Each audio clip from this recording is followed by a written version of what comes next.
Welcome back to our channel the cooking Chronicles. আজ আমরা নিয়ে চলে এসেছি একটা ট্রেডিশনাল হারিয়ে যাওয়া রেসিপি, যেটাতে মা একটু নিজের মতো করে প্রেজেন্ট করেছে, যার নাম নিমোনা, পনির নিমোনা।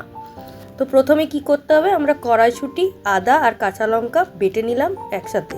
তারপর একটু সরষের তেল কড়াইয়ে দিয়ে কড়াইশুঁটি বাটাটা একটু ভেজে নিতে হবে, যেমন করে আমরা কড়াইশুঁটির কচুরির পুরটা বানাই অমনি। একটু নুন আর সামান্য চিনি দিয়ে ভাজতে হবে মিনিট 5। একেবারে নিরামিষ রেসিপি, শিবরাত্রি এসছে, শিবরাত্রির দিন করে খেতে পারেন। দেখুন এরকম ভাজা ভাজা হয়ে যাবে, তখন এটাকে তুলে রাখবেন। এরপর কড়াইয়ে তেল দিয়ে কুচি করে রাখা আলু ফ্রাই করে নিতে হবে। এটাতে চাইলে আপনি বিউলির ডালের বড়িও অ্যাড করতে পারেন। এরপর অ্যাড করা হলো সাদা জিরে আর হিং,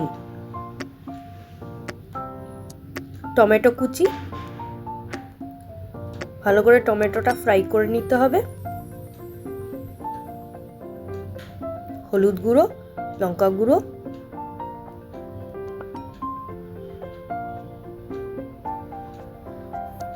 এরপর অ্যাড করে নেওয়া হচ্ছে ভাজা আলুগুলো,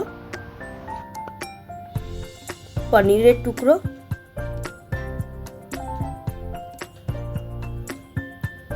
সামান্য নুন আর যে নিমোনাটা ফ্রাই করে রাখা হয়েছিল সেইটা। কড়াইশুঁটি বাটাকেই নিমোনা বলা হয়। সামান্য জল দেওয়া হচ্ছে,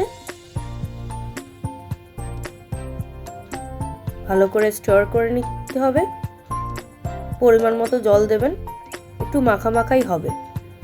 এবার একটু ভাজা মশলার গুঁড়ো